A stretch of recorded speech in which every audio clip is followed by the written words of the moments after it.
The War Council chamber echoed with the harsh laughter of Kestra's fellow warriors as she finished speaking.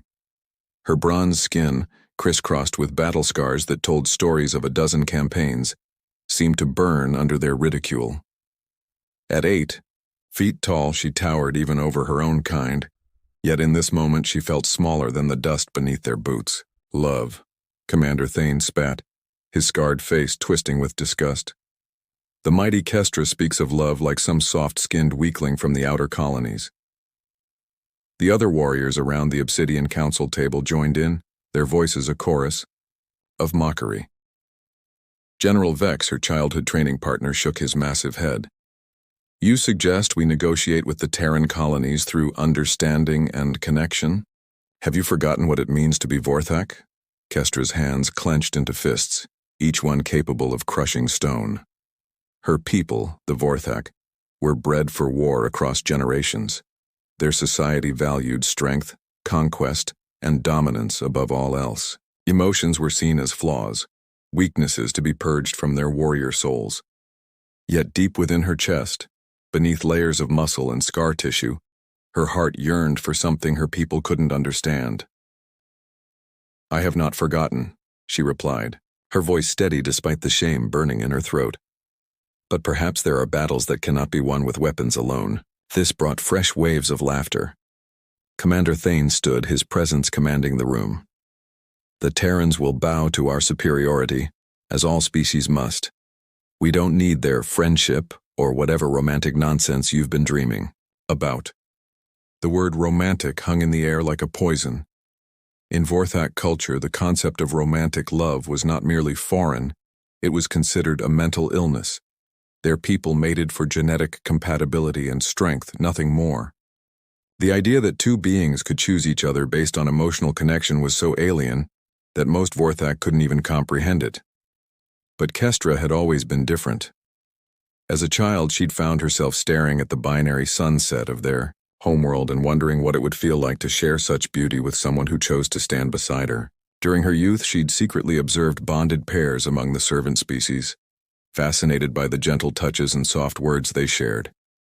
These thoughts had grown stronger over the years, becoming a constant ache in her chest. She dreamed of someone who would see past her scars and her sighs, who would touch her with tenderness instead of fear, someone who would choose her not for her combat prowess or her ability to bear strong offspring, but simply for who she was beneath the warrior's exterior. The diplomatic mission to the Terran colony proceeds as planned, Commander Thane announced, ending the council session. Kestra, you will lead the security detail. Perhaps seeing how we handle soft species will remind you of your true nature. As the other warriors filed out, their casual conversations peppered with jokes about her weakness, Kestra remained seated. The great hall of their warship felt suddenly vast and empty, filled only with the hum of engines and the echo of her own isolation. She touched one of her scars, a jagged line across her left shoulder from her first real battle. Each mark on her body represented a moment of pain, but also survival and strength. Yet none of them had prepared her for the deeper wound of being utterly alone among her own people. Tomorrow they would reach the human colony. Kestra steeled herself for another diplomatic mission filled with intimidation and barely contained violence. She had no way of knowing that among the small, fragile humans awaiting their arrival was someone who would change everything. Someone who would finally show her that her dreams weren't foolish weaknesses, but the strongest part of her warrior's heart. The stars outside her viewport seemed to shimmer with possibility, though she didn't dare hope. The human colony of Haven's Rest sprawled across the valley like a collection of metal flowers blooming from red earth. Kestra stood at the observation deck of their shuttle, watching the settlement grow larger as they descended. The buildings were smaller than she'd expected, designed for beings barely half her height, yet there was something elegant about their curved lines and integrated gardens that caught her attention. Remember, Commander Thane's voice cut through her thoughts, these humans are fragile. Their bones break easily and their emotions make them unpredictable. Show them strength, but don't accidentally kill our potential trade partners. The other warriors chuckled, but Kestra felt a strange flutter of nervousness in her chest. She'd fought alien species before, but this was different. A peaceful contact where her usual skills felt suddenly inadequate. The welcoming committee waited in the colony's central plaza, a group of humans who looked impossibly small and vulnerable. Their leader, Administrator Chen, stepped forward with what Kestra recognized as diplomatic courage, fear carefully controlled and set aside for duty. But her attention was drawn to a figure standing slightly apart from the group. He was tall for a human, though still a full 2 feet shorter than her, with dark hair and eyes that held an unusual quality of attention. While the other humans glanced nervously at the Vorthak delegation, this one observed them with what seemed like genuine curiosity rather than fear. "Welcome to Haven's Rest," Administrator Chen said, his voice only slightly strained. "We're honored by your visit. Allow me to introduce our team." The introductions blurred together until Chen reached the quiet observer. "And this is Davin Reyes, our chief architect and settlement planner. He'll be working with your delegation on infrastructure compatibility for our proposed trade agreements." Davin stepped forward, and Kestra was struck by the steadiness of his movement. He didn't flinch when he had to crane his neck to meet her eyes, didn't step back from her imposing presence. Instead, he offered what appeared to be a genuine smile. "I'm looking forward to learning about Vorthak construction techniques," he said, addressing her directly while the other humans focused on Commander Thane. "Your ship's design is fascinating, the way you've integrated function with what I can only call artistic elements." Kestra blinked in surprise. No one had ever described Vorthak engineering as artistic. You've studied our ship?" "I study all architecture," Davin replied simply. "Form and function, how spaces make people feel, how design reflects culture. Your vessel tells a story of a people who value both strength and beauty, even if you might not call it that." The comment sent an unexpected warmth through her chest. Around them, the formal diplomatic procedures continued, but Kestra found herself drawn into this unusual conversation with someone who saw patterns she'd never considered. Later that evening, after hours of tense negotiations and careful protocol, Kestra found herself alone in the colony's planning center. The other Vorthak warriors had retired to their quarters, but sleep eluded her. The building was quiet, lit only by the soft glow of design terminals displaying architectural blueprints. Couldn't sleep either? She turned to find Davin entering the room, carrying 2 steaming cups. He offered one to her. It was comically small in her large hands, but the gesture touched something deep inside her. "Your people's quarters are impressive," she said, accepting the drink. It was some kind of warm, spiced beverage that spread comfort through her body. "But they feel temporary." Davin nodded, settling into a chair that groaned slightly under even his human weight. "We're still new here. Building homes instead of just shelters takes time, takes understanding of what makes a place feel like it belongs to you, rather than you just occupying it." They sat in comfortable silence for a moment, surrounded by the soft hum of computers and the distant sounds of the colony settling into night. Kestra studied the blueprints on the nearest screen, plans for what looked like a community center, with soaring ceilings and natural light. "On our homeworld," she said quietly, "buildings are fortresses. Strong walls, defensible positions, everything designed for war." "What would you design if not for war?" Davin asked, his voice gentle with genuine curiosity. The question caught her off guard. No one had ever asked her such a thing. She found herself imagining spaces filled with light and growing things, places where beings could gather not for battle planning, but for the simple pleasure of each other's company. "I don't know," she admitted, and the honesty felt both terrifying and liberating. Davin pulled up another blueprint, residential quarters with wide windows and private gardens. "These are the family units. Each one designed around the people who live there, their needs, their dreams." "Dreams." Kestra repeated the word like she was tasting something foreign but sweet. "What do you dream of?" he asked, and there was no mockery in his voice, no judgment, only the same architect's curiosity he'd shown when studying her ship.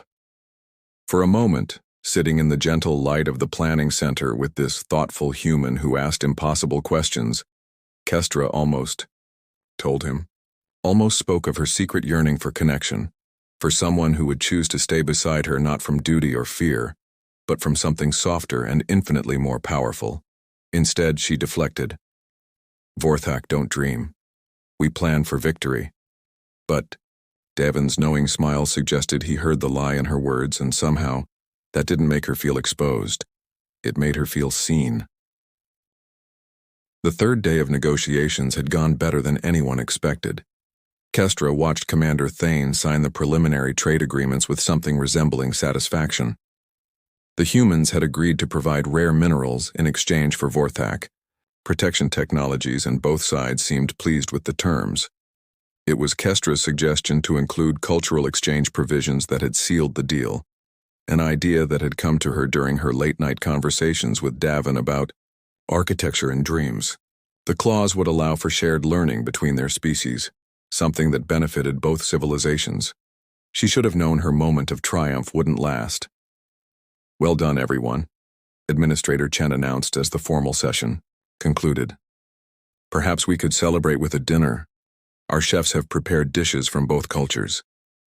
The humans began filing out, chattering about the successful negotiations. Kestra started to follow, already thinking about the evening ahead and whether Davin would be there, when Commander Thane's voice stopped her cold. Kestra, remain. The other Vorthak warriors lingered as well, forming a semicircle around her. General Vex's expression was thunderous, while the others wore looks of barely contained disgust. Her stomach dropped as she realized what was coming. In 3 days, Thane began, his voice carrying the formal tone of military judgment. You have disgraced our entire delegation, sir. Silence. His roar echoed off the conference room walls. You have coddled these soft humans, suggested we learn from them, and worst of all, you've been seen consorting with one of their males in private. Heat rushed to Kestra's face. Someone had been watching her meetings with Davin in the planning center. Their innocent conversations about architecture and philosophy suddenly felt exposed, twisted into something shameful. The negotiations were successful, she said, fighting to keep her voice steady. The cultural exchange provisions were strategic. Strategic? General Vex stepped forward, his massive frame radiating contempt. Or were you thinking with whatever pathetic romantic delusions have infected your mind? The word romantic hit her like a physical blow. Around the room, her fellow warriors made sounds of disgust and derision. These were beings she'd fought, beside, trained with, respected, and they were looking at her like she was diseased. You have forgotten what it means to be Vorthak. Thane continued remorselessly. Strength through dominance, unity through discipline. Not this weakness you've been displaying. I haven't forgotten anything. Kestra protested, but her voice sounded hollow even to her own ears. Haven't you? Vex snarled. Then explain why you spend your evenings in quiet conversation with a human half your size instead of maintaining proper warrior discipline. Explain why you suggested we could learn from these fragile creatures. The other warriors joined in now, their voices overlapping in a chorus of condemnation. Consorting with aliens. Abandoning warrior pride. Thinking. Like prey instead of predator. Enough to make ancestors ashamed. Each word was a lash against her spirit. These were her people, her culture, her entire identity. And they were rejecting her completely for daring to dream of something beyond conquest and violence. Commander Thane raised his hand for silence. You are a disappointment to our species, Kestra. A warrior who has forgotten her purpose, seduced by alien softness into believing that strength and gentleness can coexist. The final blow came with surgical precision. You are not fit to call yourself Vorthak. The words hung in the air like a death sentence. To be declared unfit to bear their species' name was worse than exile. It was erasure of everything she'd ever been or hoped to be. Kestra felt something break inside her chest, a shattering so complete that she wondered if her heart had literally cracked. The room spun slightly and she realized she couldn't breathe properly. The weight of their collective rejection pressed down on her like the gravity of a dying star. You will complete this mission. Thane continued with clinical detachment. And upon our return you will be reassigned to frontier patrol duty. Alone. Perhaps solitude will remind you of what you truly are. The warriors began filing out, their duty complete. As they passed her, some shook their heads in disappointment, others simply ignored her existence entirely. General Vex paused long enough to deliver one final insult. I trained with you as children. You were strong then. I don't know what you've become, but it isn't Vorthak. When the door sealed behind them, Kestra stood alone in the conference room where she'd achieved her greatest diplomatic success and lost her identity in the same hour. The preliminary trade agreement sat on the table, marked with her strategic insights and cultural understanding. None of it mattered now. Her legs gave out and she sank into one of the human-sized chairs that groaned under her weight. The overwhelming shame was worse than any physical wound she'd ever endured. Every scar on her body represented pain that had made her stronger. But this was a different kind of damage entirely. She had dared to dream of connection, of understanding, of a gentleness that could coexist with strength. And her own. People had declared those dreams a betrayal of everything sacred. The worst part was the small voice in her head whispering that maybe they were right. Maybe she was broken, infected with alien weakness, unfit to be what she'd been born to be. Outside, the conference room Haven's Rest continued its peaceful evening routines, unaware that one of their guests was falling apart just meters away. Kestra didn't know how long she sat in the darkened conference room, staring at her hands while shame burned through her chest like acid. The colony had grown quiet around her, most residents settling into their evening routines while she wrestled with the ruins of her identity. A soft chime indicated someone was requesting entry. She almost ignored it. She couldn't bear facing another Vorthak warrior, couldn't endure more judgment. But the door slid open anyway, and Davin stepped inside, carrying a portable light that cast gentle shadows across the room. Administrator, Chen said you might still be here, he said quietly, not approaching too quickly. The dinner's winding down, but I saved you some food. He set a covered plate on the table, the simple gesture somehow more devastating than all the harsh words from her own people. Here was kindness when she deserved nothing, gentleness when she'd been declared unworthy of her own species. You shouldn't be here, she whispered, not trusting her voice at full volume. Your people will think. My people already believe. What do you believe? Davin asked, settling into the chair across from her. In the soft light, his eyes held that same steady curiosity that had drawn her from the beginning, but now there was something else. Concern, care, emotions her people would call weakness. The question broke something loose inside her. I don't know anymore, she admitted, the words tearing from her throat. They say I've forgotten what it means to be Vorthak, that I'm weak, infected with alien thinking, unfit to carry my species' name. Davin was quiet for a long moment, studying her face in the dim light. Tell me what it means to be Vorthak, he said finally. Strength, she replied automatically. Dominance, victory through power, unity through discipline, no weakness, no softness, no... She stopped, unable to say the word love aloud. And what do you think it means? The question was dangerous, treasonous even. But sitting here in the gentle darkness with someone who asked her thoughts instead of demanding her compliance, Kestra found herself speaking truthfully for the first time in years. I think, she said slowly, that strength can be gentle. That true power protects instead of conquers. That unity comes from choosing to stand together, not from being forced into formation. Davin leaned forward slightly. That sounds like wisdom, not weakness. My people disagree. The words came out bitter, edged with pain. Your people aren't here, he said softly. And they're not you. Something in his tone made her look up, really look at him. In his face, she saw acceptance of who she was. Not who she was supposed to be, not who her culture demanded, but the person sitting across from him in this moment. Why aren't you afraid of me? She asked suddenly. I could break you without effort. I'm trained to kill, built for war. Why do you sit here offering me food and kindness? Davin's smile was gentle and somehow sad. Because beneath all that training and armor, I see someone who dreams of architecture that isn't built for war.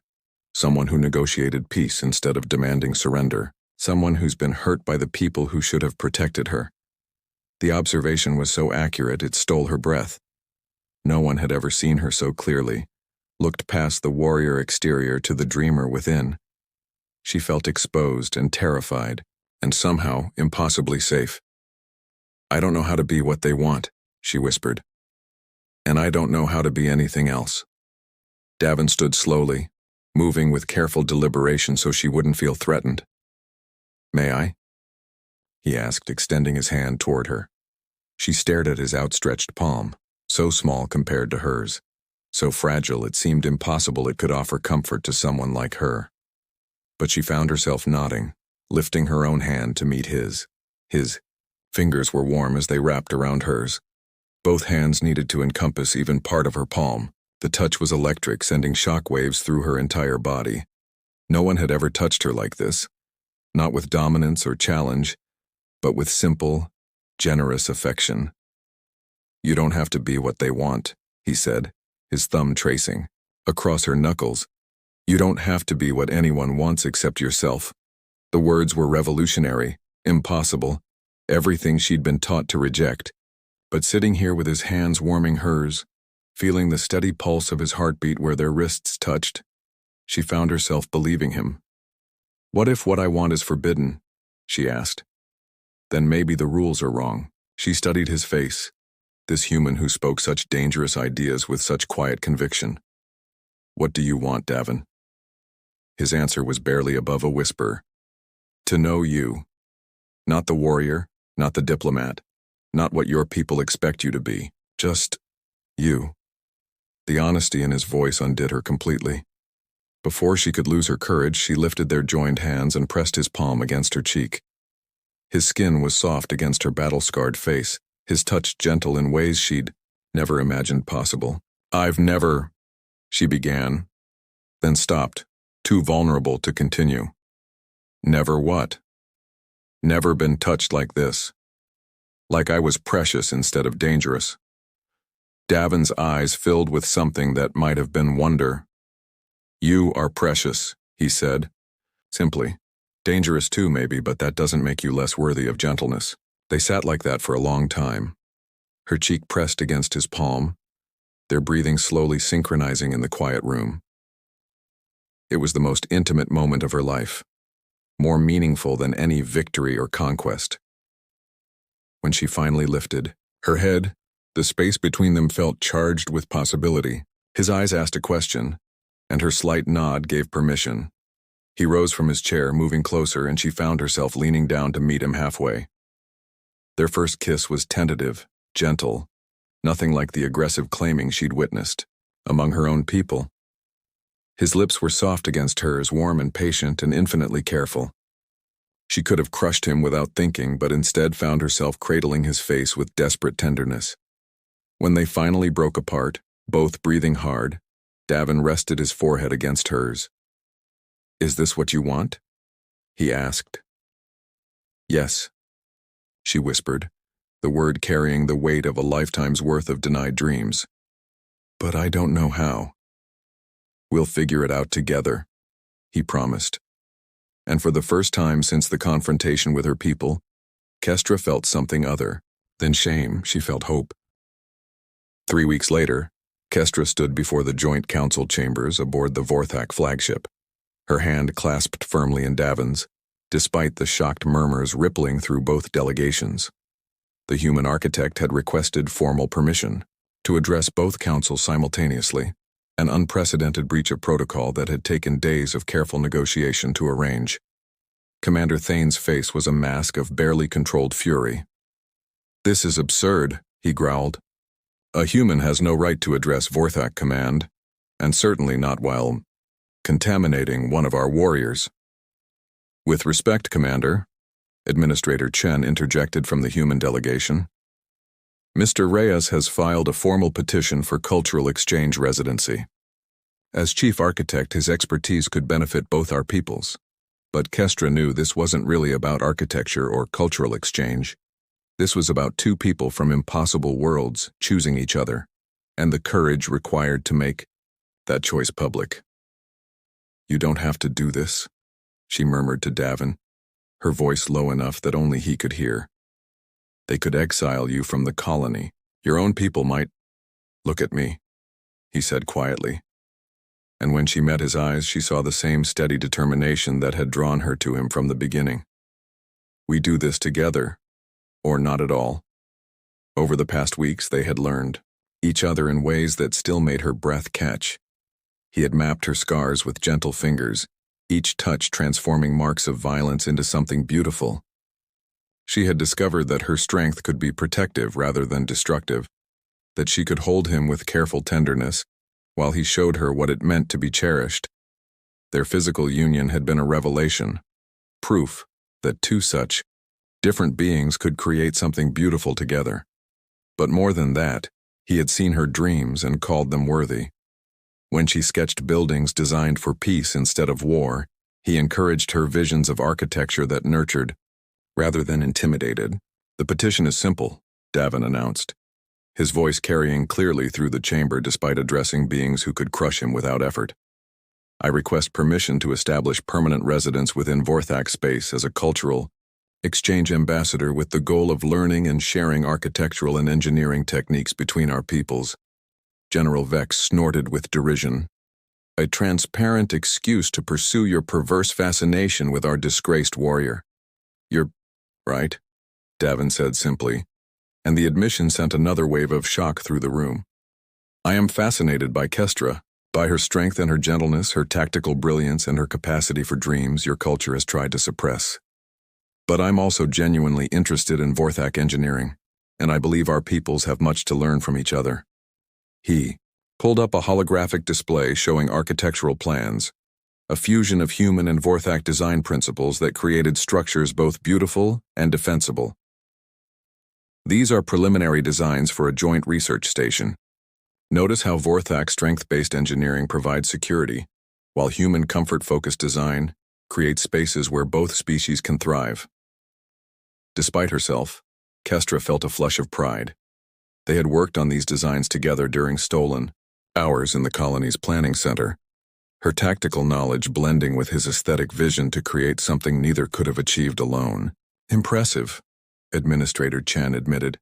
"The structural integrity is remarkable, but the living spaces are actually livable."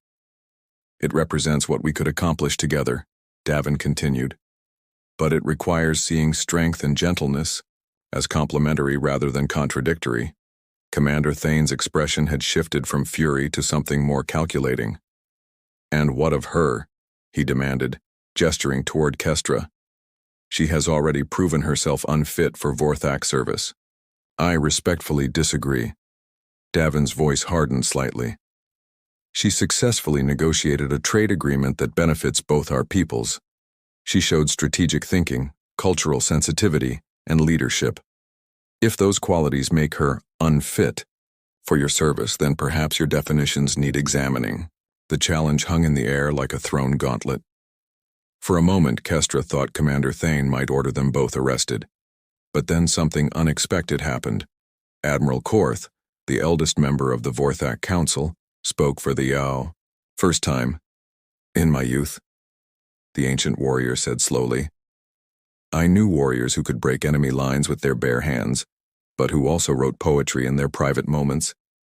Strength and beauty were not always seen as enemies." The observation sent ripples of surprised murmurs through the Vorthak delegation. Admiral Korth rarely spoke in council, and when he did, his words carried significant weight. "Perhaps," he continued, "we have grown so focused on one kind of strength that we have forgotten others. A warrior who can bridge worlds, who can see victory through understanding rather than only conquest. This too requires courage." Kestra felt tears prick her eyes, the first time in years that any of her own people had defended her choices. "The humans' petition is approved," Admiral Korth declared, his ancient authority overriding Thane's objections, "as is a new assignment for Warrior Kestra. You will establish and oversee the joint research station, developing protocols for interspecies cooperation." The decision was so unexpected that Kestra nearly staggered. Not exile or disgrace, but a position of responsibility, a chance to prove that her dreams could serve her people after all. Furthermore, the Admiral continued with what might have been the ghost of a smile, if you are to work closely with the human architect, it would be practical to formalize your partnership according to both cultures' traditions. The suggestion sent shockwaves through both delegations.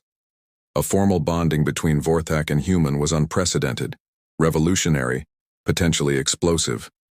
But Davin's hand tightened around hers, and when Kestra looked at him, she saw her own wonder reflected in his eyes. He had come to her world, stood before her people, and chosen to fight for their impossible love. If you'll have me, he said quietly. Just for her. Always, she whispered back.